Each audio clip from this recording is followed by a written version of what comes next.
Well, hey, let's coat some glass. Hey, one of the last steps, right? This is one of the last steps, ceramic coating job.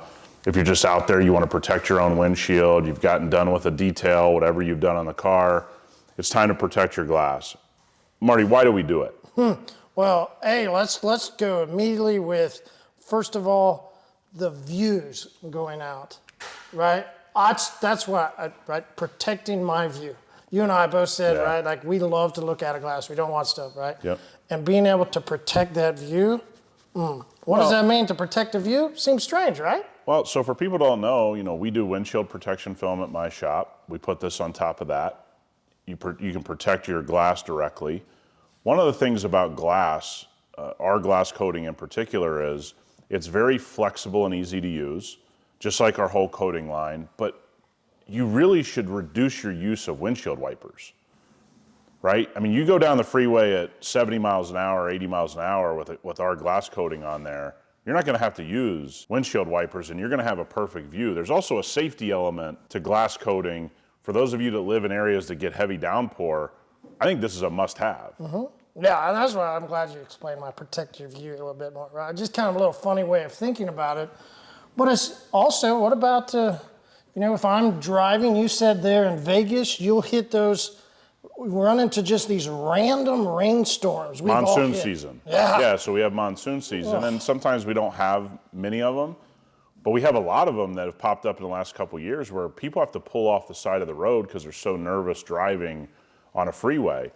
A glass coating that's the point of it, is to not only protect your view, as you say, and we're addicted to protecting everything on our car. If you guys love detailing, you want to protect everything on your car. So that's probably the first and foremost reason why we do it. What I see you doing here is you've actually worked this quite a bit, and I like that with glass because realize glass is pretty damn porous, right? So don't be scared to work it in. This may even be a time that if you're a circular guy, there is a defense for being a little more circular on glass. Yeah. I just can't get myself there. I don't enjoy it. I can't stay organized that way with coating. But you could do that here, right? You could work that in a little bit more, and that's what you did. So people saw you kind of wipe a few extra times. It's really working the product. And look how relaxed you are, which is another part of this. It's not sweating. It's not going out of control. It's not about to high spot everywhere. Take your time, relaxed. I would do this in a controlled environment, meaning like in your garage, in your shop, in a really shaded area. That's what I would do. Out in the direct sun, this is not going to be as friendly. It's not what you want to do on glass. You don't want to take any of that risk. Yeah. So if we do have something, right, you mentioned risk. Listen, on glass, it's pretty fixable.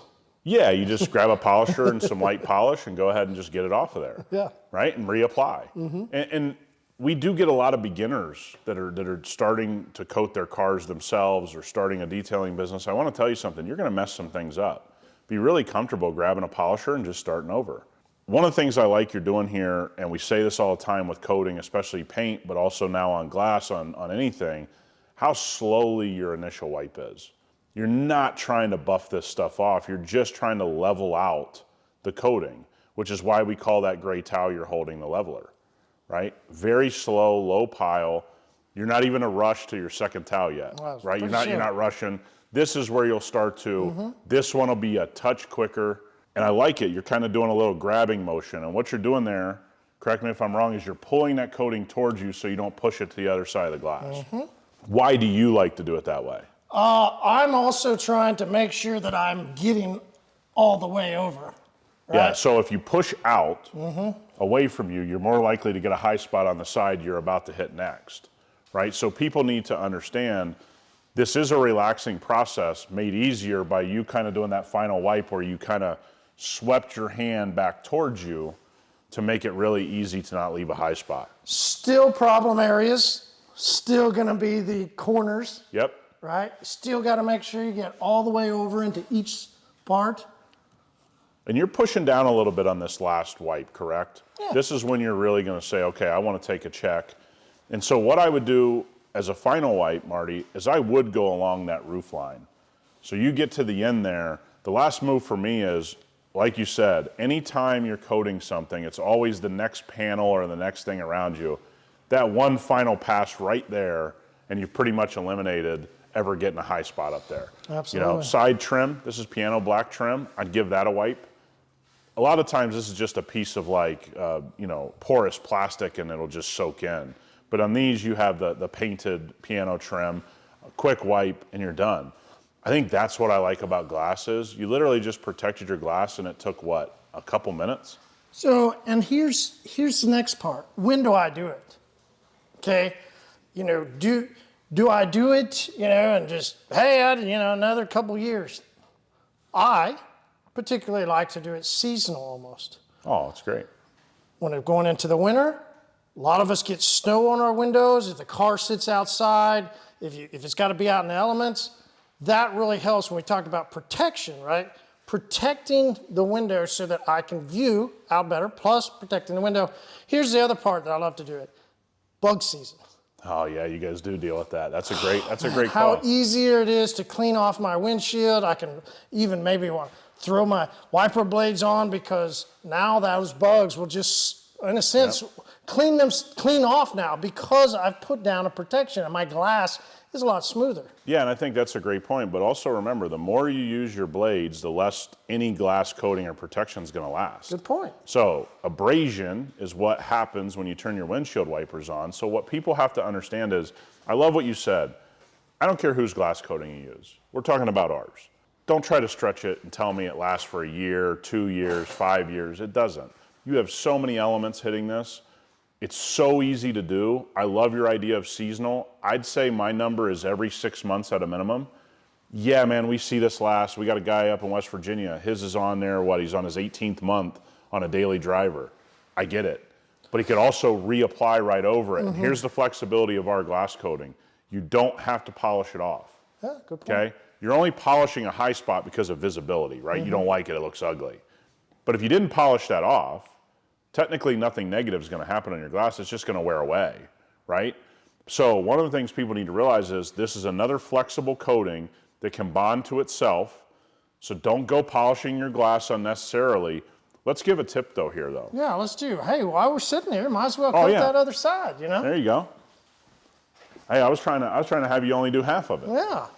You know, that way he'd drive down the road and go, oh man, what the hell's going on my windshield? So if you have a windshield, this is a fairly new car, okay?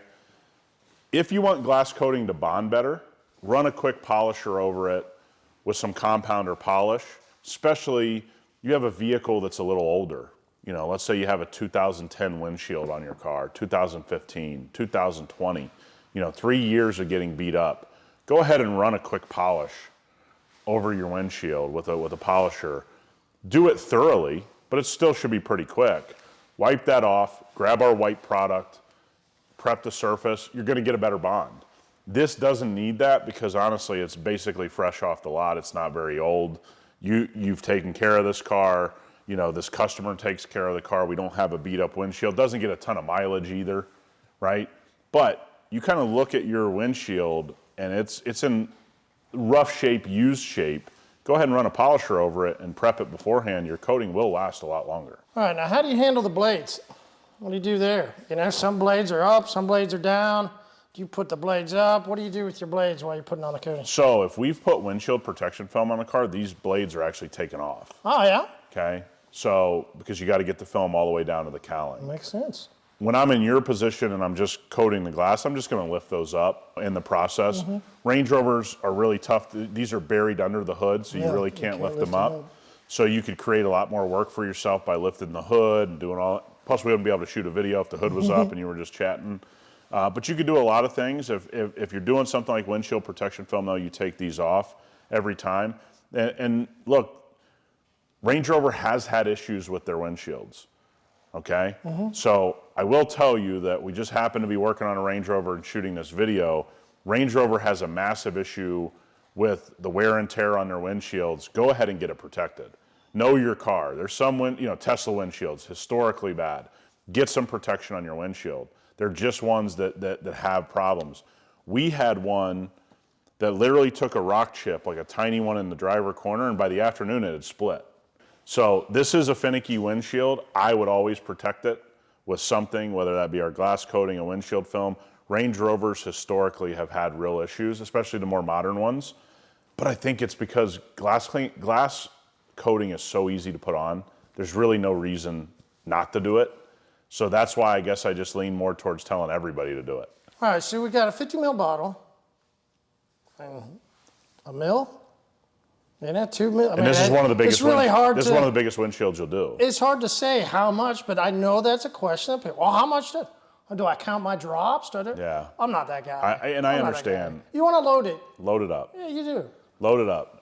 If you're just a guy working in your garage, this 50 ml bottle, if you tighten the lid down and keep it in a cool, dry place, will literally last you years and years and years and years and years. Yeah. Right? It's not what we advise. But you should still load up, right? That's why you should, because you're going to be able to keep this for a while. Yeah, you're probably, I mean, we know guys getting 40 cars, 35 cars out of a bottle? Like, it's pretty damn affordable, man. So stick it on. I love your idea. I never thought about that, especially for those that have the harsh season changes, is just to go, hey, when a season starts to change, I need to put my glass coating on. Time to do it again. You know, you change your filters at your house seasonally. Yeah, it's a good point. You know, you just kind of stay on that rhythm. Yeah. And so, again, this is one of those things where a lot of people try to stretch glass, stretch what they're doing.